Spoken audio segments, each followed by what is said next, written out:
We just left Freud's grim picture of a mind ruled by hidden conflict.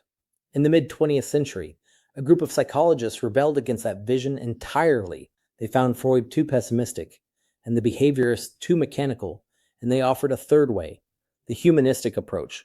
Where Freud saw dark urges, the humanists saw growth. Their core belief was that human nature is fundamentally good, and that we all have an innate drive towards self-actualization, the realization of our fullest potential, the urge to become everything we're capable of becoming. The most influential humanistic theorist of personality was Carl Rogers. Rogers argued that we each have a self-concept, our overall sense of who we are, and we have an ideal self, who we wish to be. When the self-concept and the ideal self roughly match, we feel good and function well. When there's a wide gap between who we are and who we feel we should be, we suffer. The goal of healthy development and of therapy is to close that gap. But how does a person grow toward their potential? Rogers' answer centered on one crucial ingredient: unconditional positive regard. This is acceptance and love, with no strings attached, being valued for who you are, not for meeting conditions. When children receive it, Rogers argued, they are free to grow authentically, to explore who they really are without fear of losing love. The problem arises with conditional regard, love that's offered only when you behave, achieve, or conform.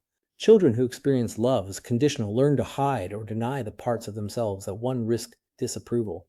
They put on a mask to keep the love coming, and they lose touch with their genuine self in the process. For Rogers, this mismatch between the authentic self and the false front is the root of much unhappiness. Recall Abraham Maslow, whom we met when discussing motivation. Maslow was also a central humanist, and his hierarchy of needs culminates at the very top in self-actualization, that same drive to fulfill one's potential, reachable once our more basic needs are met. He studied not the troubled, but the exceptional, people he judged to be self-actualized, and described qualities they shared, like authenticity, deep relationships, and what he called peak experiences. The humanistic approach has been criticized as vague and hard to test, and perhaps too rosy about human nature, but its emphasis on growth, choice, and the authentic self transformed psychotherapy and remains deeply influential. In the next segment, we'll meet an approach that tried to bring the rigor of experimental psychology back to the study of personality by focusing on the interplay of mind, behavior, and situation.